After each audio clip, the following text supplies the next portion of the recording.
Mm-hmm. Shimpy, are you a Detroit Pistons fan too?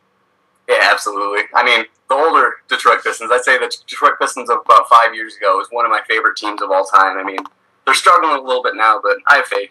Mm-hmm. So give me a summary of the Pistons real quick. Since this is an NBA show, what are you guys thinking about the Pistons this year? Well, there's a lot of things to talk about, but number one, they have a serious logjam at their shooting guard and small forward position. They've got so many players there that can play, but you're not going to get them on the. You can only play those guys for so long. There's only so many minutes to hand out. They just signed T-Mac of all people, and it was a really low risk, high reward signing. But he's not going to get any chance to play if we've got all these young players on the wings, and we really need help in the front court. They just signed. Well, they drafted Greg Monroe, who I think will be an interesting pick to see how he develops. But we've got so many players that are slashers, and I feel like Rodney Stuckey just needs to take us to the next level. He's not a real pure point guard, and I'm not sure if he ever will be, but I still love his attitude. So I'm not sure if I'm entirely fed up with him, but you never know. Maybe a couple years down the road, a couple more trades, and things will start clicking. You never know. Yeah. You guys a playoff team? This year? If we don't have the injuries we did have last year, I mean, we had Rip Hamilton and Ben Gordon, Charlie V, and Tayshaun Prince all down for significant portions of the season, and those are a big portion of our offense. And I could see us being like an 8 seed, but I don't think we'll ever be in that top 4 category at all in the East right now.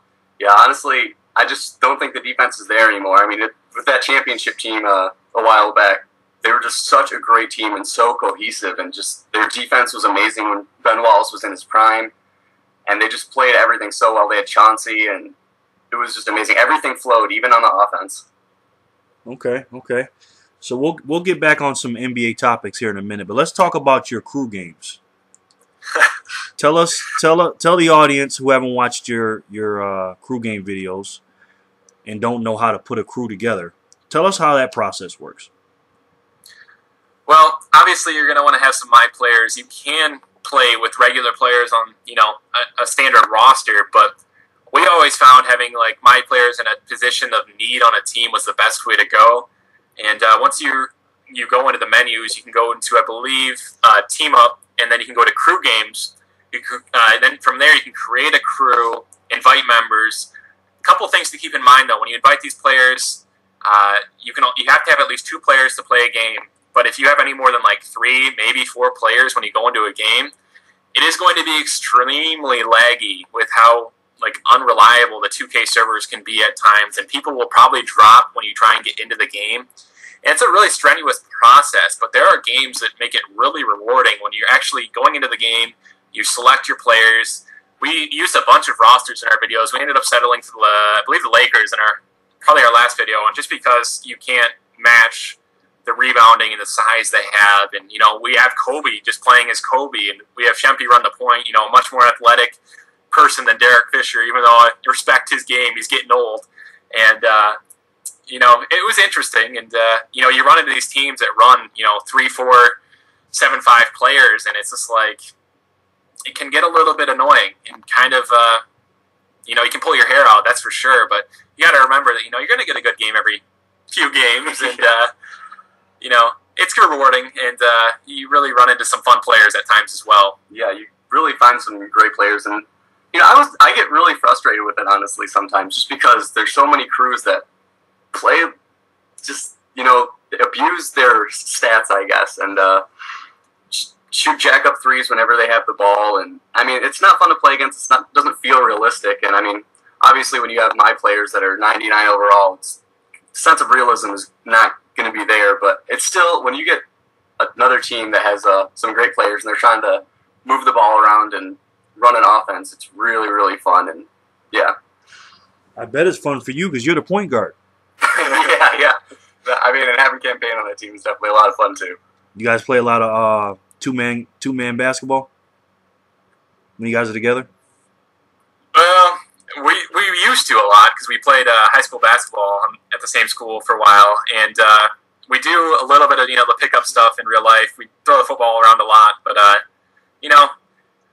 it's a little bit of a bummer, but when you get into college, you get away from that stuff sometimes, and life gets busy. busy at times and hectic. So, you know, we try and do it as much as we can. But yeah, for those of you who do get busy, I do recommend joining a league, though, because there's nothing like it. I mean, I'm a member of a gym here, and there's nothing like just Monday, Wednesday, Friday going and playing some pickup games and, you know, keeping that athleticism and getting the workout on, because I know after I left high school and stopped playing sports, I got a little chubby.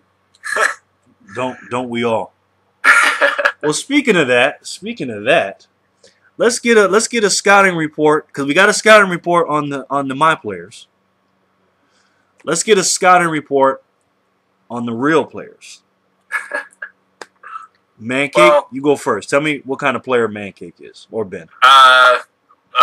First of all, I'm 6'5" and about 225, and I was always, for my entire life, playing, you know, the bigs in whatever sport I played. You know, I was on the line in football. I was, you know, a 5 or a 4 in basketball, and you know, I never was really one that was terribly gifted with, you know, the dribbling and the handling, and that's why I was just a banger down low and I got a lot of rebounds. But you know, there were times I was pretty tenacious, and there was times I was a little bit complacent down low. But I could say my biggest asset's probably my rebounding, and I'm one to quickly box out. But I'm not, you know, I'm just a scrappy guy when I'm down low, and that's pretty much my whole play style. And Shempy kind of plays the same. We'll let him get into that. If you had to compare yourself to an NBA player, if there's any, do you pattern your game after anybody, or? I'd like to imagine I am a little-known player out of Sweden. He's on the Pistons now, Jonas Jerebko. He's just a really big-time hustler. You know, he's not necessarily going to have a high ceiling, but you know, every single play he's going as fast as he can, boxing out. You know, getting in people's faces down low, not letting them get an easy bucket. You know, and you give him the hard foul if you need to, and you know, nothing too amazing, but you know, those players are necessary on any team, really. Okay. Shempy? All right, well, I'm only 6'1", and, you know, I grew pretty fast. I've been 6'6" since middle school.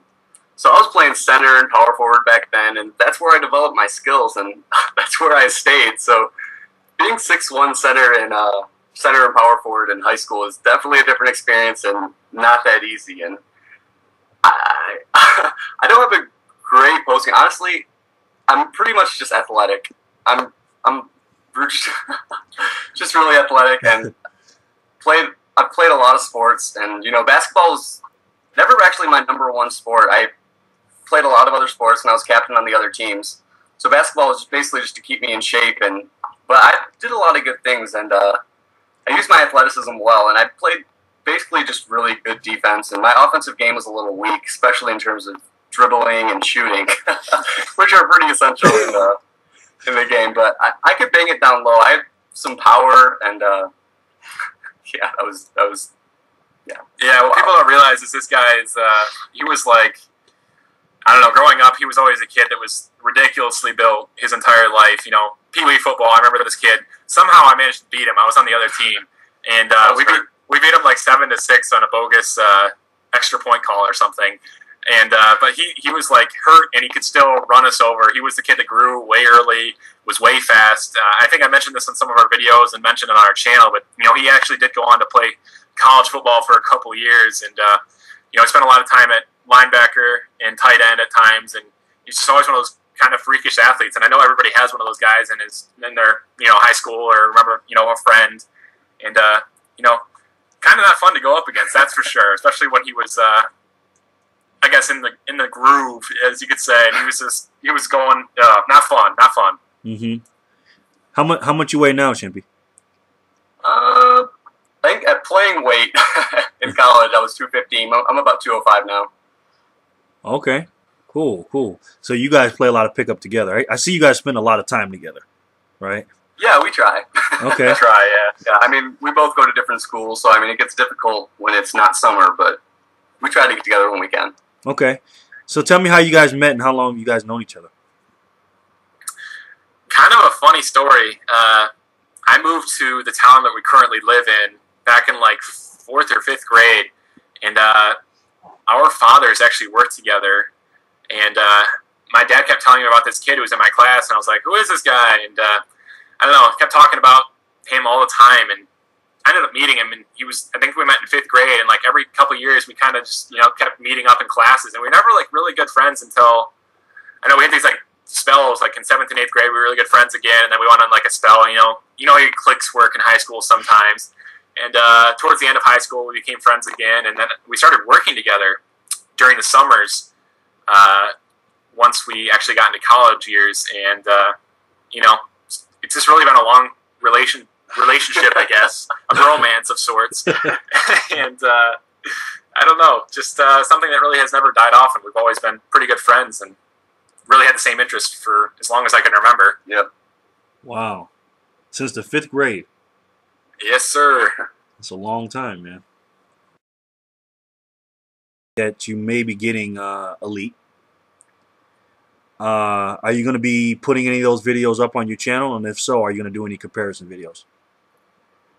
That is a good question. I mean, I really want to give Elite a good shot because I have grown to love basketball even more thanks to 2K. I really was not into the actual basketball game for so long because, you know, it just felt so just remodeled every year and basically the same game. And 2K has really opened my eyes. And if Elite's really doing some of the things they're saying they're doing, you know, I would love to give it a shot and see, you know, where it compares. There's a lot of people that compare them on YouTube, but, you know, I feel like some people don't give them a fair shot. And we might try that if, you know, Elite looks like it's delivered on its promises early on. So yeah, because I see a lot of comparison videos, and it seems like whatever their dominant game is, it seems like they're more biased towards that game. Are you guys right now, would you guys consider yourself biased to 2K, or are you guys right down the middle?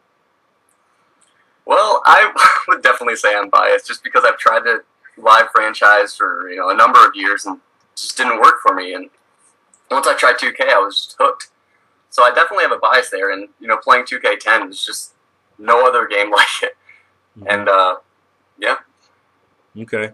So for the people that don't know about the new features of NBA 2K, I heard about they're still keeping the My Player, right? Yeah, it's one of their more successful game modes. Yeah. Okay. Yeah, I can see them keeping that. Yeah. Have you guys heard about any upgrades to that?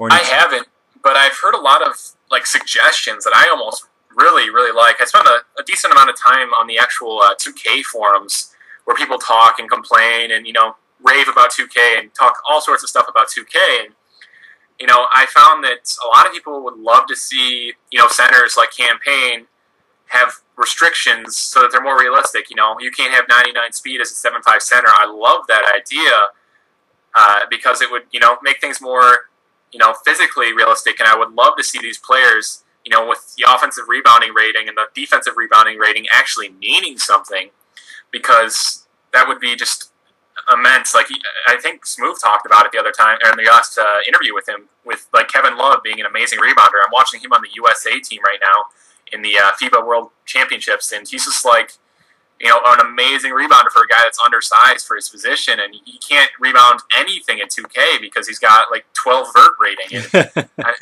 I mean, it's unfortunate because he's a really scrappy and a good player, and you got to respect his game, but 2K just bases so much off that vert, and it just bums me out sometimes. Yeah, because Smooth just made a new video about 2K, about the new ones. You guys see it? Yeah, yeah. And he talked about he didn't know if they were boxing out or not, or nothing, something like that. But yeah, you're right, because Kevin Love is definitely a great position player as far as boxing out and putting his body in the right place so he can get the rebound. But like you said, in 2K, he can't jump, so he can't get the rebound.